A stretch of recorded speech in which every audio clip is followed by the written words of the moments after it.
In this lesson, we'll introduce another query method that is available on our screen object from React Testing Library, and that method is called getByLabelText.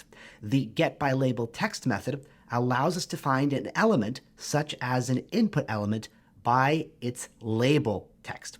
So in the previous lesson, of course, we used the getByRole method on React Testing Library, and this is typically the recommended method for whenever an element has a role, especially a role that is automatically assigned by the browser. So we know that an input with a type of text is assigned a role of text box. The only problem is an input with a type of password is not assigned any kind of role by the browser. So what I have here to begin this lesson is a post on the official GitHub repository for DOM Testing Library, which is sort of like the parent library on top of React Testing Library. There's actually a whole ecosystem of different libraries for different frameworks and front-end libraries, whether it be React or Vue, etc. And they all utilize the DOM testing library under the hood. So it's basically the same ecosystem. And this is a question that is created and answered by the creator of React Testing Library, Kent C. Dodds. You can see the question here is, what do we recommend people do for elements that have no implicit role, like an input with a type of password? So if we take a look at this example, it's a basic form with two inputs. The first is an input for the username, which is very similar to what we have with our email address. And afterwards, of course, we have an input for our password with a type of password. So you can see here the comment says you can retrieve the username field by using the getByRole method with an argument of text box and specifying the name of that label associated with that text input. However, the password field has no implicit role. So what they recommend is you'd have to use getByLabelText for that one. And I'm guessing that we just recommend that people use getByLabelText as a fallback in this case. So whenever you're dealing with form input elements and you're not able to get one by the role, in this case the role is text box, what they recommend from this library's actual maintainers is to use the getByLabelText method.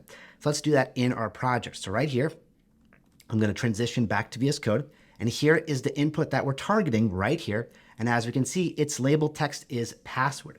So in a way, this is very similar to what we're querying for with the name property of the configuration object that we give to getByRole. It's just a little bit of a different syntax for this different method. So right here, what I'm going to say, once again, is here's our screen object. We have a whole bunch of methods on it. What I'm going to use here is getByLabelText.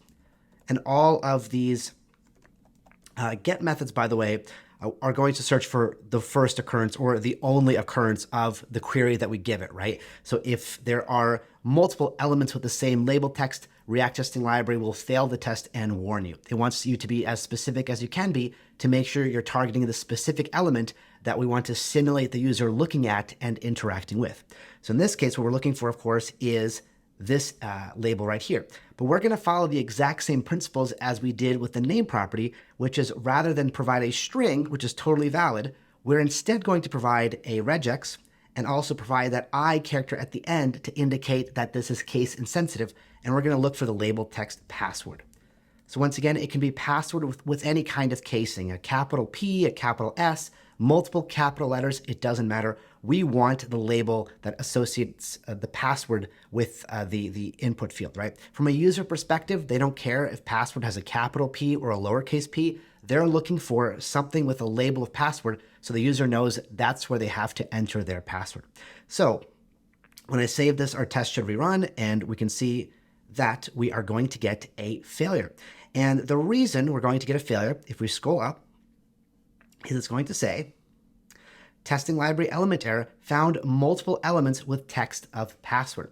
So the reason this is happening is because we actually have two inputs of type password, and they have very similar label texts, right? So for our first password, we have password, and for our second one, the confirm password, we have the text confirm password. And since this is looking for the word password anywhere in all casing, it's matching this label here as well for our confirm password label. And thus the method, which is expecting just one match, is finding two.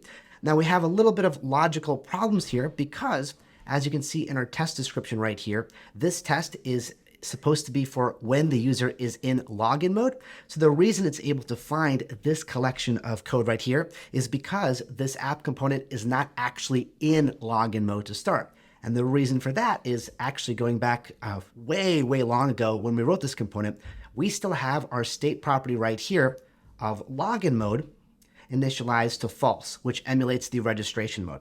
So what I'm going to do is flip this back to true. So we're going to start the app component off in login mode. Then we're going to write this test suite and get it to pass. And then later on in this section, I'll show you how we can write a test that actually hits that toggle switch to put the form into the registration mode and tests it accordingly there. But this is going to solve our problem for now, because now in our render method, this section of JSX is not going to render because we are in login mode, so this will not show up. So now there's only going to be one element on the screen with a label matching password, and now we can see the test is passing because React Testing Library is finding exactly one element for this method.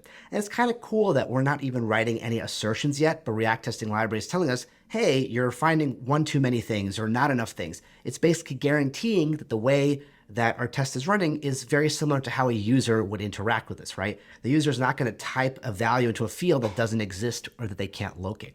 So this is going to return to us the DOM node once again, much like the getByRole method did above. So I can assign that DOM node to a const like password input. And exactly like we did above, what I'm going to do is use my user event object.